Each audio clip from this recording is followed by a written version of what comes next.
Spectre. Oh boy, the one movie I've been dreading to talk about this whole time.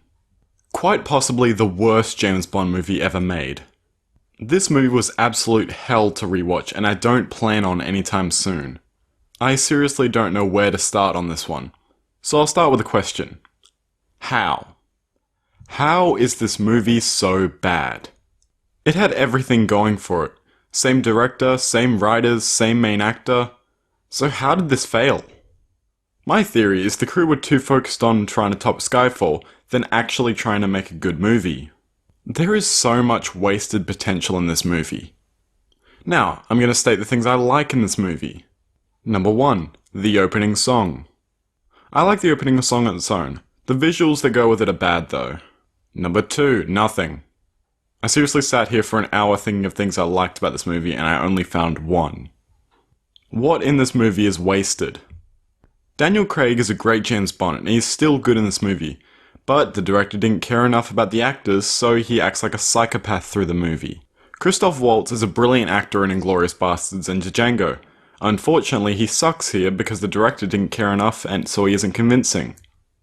Lea Seydoux is a great actress in Inglourious Basterds. Unfortunately, the director didn't care, and you see where I'm going. People either didn't care or tried way too hard.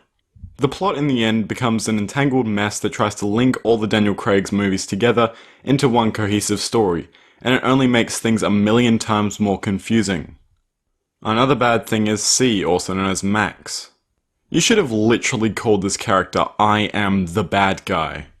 From the moment he walks in, it is so obvious he's going to be the twist villain, yet the movie still feels the need to try and treat it like a shock. Whatever, let's do the ratings. First up, originality. Been done before 1,000 times, littered with cliches and obvious dialogue choices. 2 out of 10. Next is storyline. So complicated and hard to follow that you can zone out so easily in this uninspiring plot. 3 out of 10. Third is script. How is it possible to make a script full of cliches and yet still have it make no sense? It baffles me how bad this script is. How predictably moronic. But then isn't that what M stands for?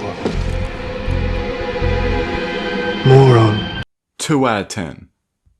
Next is characters. As I said before, Bond acts like he's a psychopath. But I'd take that any day over the new M. He's just so monotone and boring, it's no fun like Judi Dench. And don't get me started on Max or Blofeld. Yeah, somehow they made Blofeld a crap character in this movie. 1 out of 10. Fifth is acting, which I feel I ranted on enough about at the beginning, so 1 out of 10. Next is editing, and oh great, quick cuts are back, and the color correction looks like toilet water. 0 out of 10. Special effects is up now, which I left out of Skyfall accidentally, but in this one I'd rather leave it out. Crappy CGI is all I have to say. Some practical stuff is okay, but that helicopter fight at the start is ridiculous. 4 out of 10. Next is creativity. I just feel like I'm repeating myself. 2 out of 10. Entertainment value is 8th. I feel like you'd be more entertained by cleaning out your sink. Seriously, just watch a plot recap on YouTube instead of watching this. 1 out of 10. Last is personal opinion. Well, if anyone is wondering what the worst way to torture me is, just know to use this movie. Kinda like what the American government did to Saddam Hussein with the South Park movie. 0 out of 10. Now for the bonus round. First up is the intro song. The intro song is Writings on the Wall by Sam Smith, and in the context of this movie, this song sucks. It's too downbeat and depressing for the movie, and the visuals along with it are abysmal. But I'm willing to give it +1 just because I enjoy the song when removed out of the context of the movie. Next is gadgets. There are none, so no points.